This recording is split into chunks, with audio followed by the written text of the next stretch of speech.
নমস্কার বন্ধুরা, মাধুরী ডেলি ব্লগে সবাইকে স্বাগত। আজকে নিয়ে এসেছি নতুন একটা রেসিপি, শসা দিয়ে আর চিংড়ি মাছ দিয়ে একটা গা মাখা ঝোল করব। বন্ধুরা, আমি রেসিপিটা করতে থাকি চিংড়ি মাছের, তোমরা দেখতে থাকো। আর যদি ভিডিওটি ভালো লাগে তাহলে একটা লাইক করো। দেখো বন্ধুরা, আমি কিভাবে শসাটা কাটছি।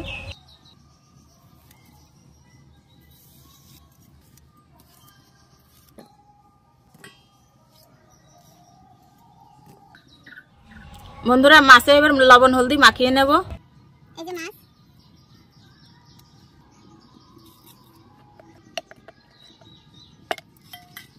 মাছটা আমি ভাজবো, কড়াইতে এবার তেল দিয়ে নেব।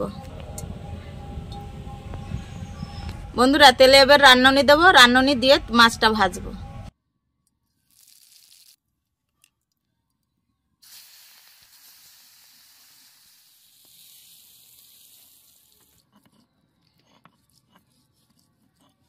বন্ধুরা, এবার লঙ্কাগুলো আমি ভেজে নেব। লঙ্কার মধ্যে এবার শসাগুলো দিয়ে ভেজে নেব।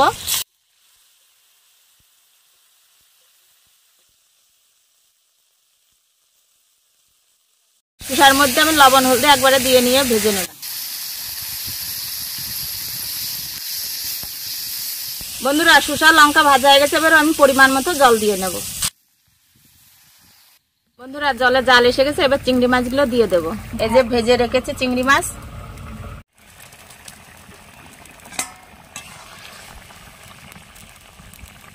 বন্ধুরা, তরকারিটা হয়ে এসেছে, এবার আমি নামিয়ে নেব। দেখতেই পাচ্ছ কি সুন্দর হয়েছে। এবার নামাই নেব।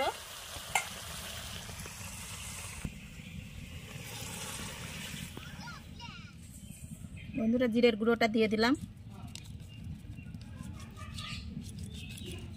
ভেজে রাখা জিরের গুঁড়ো, একটু ধনিয়া পাতা।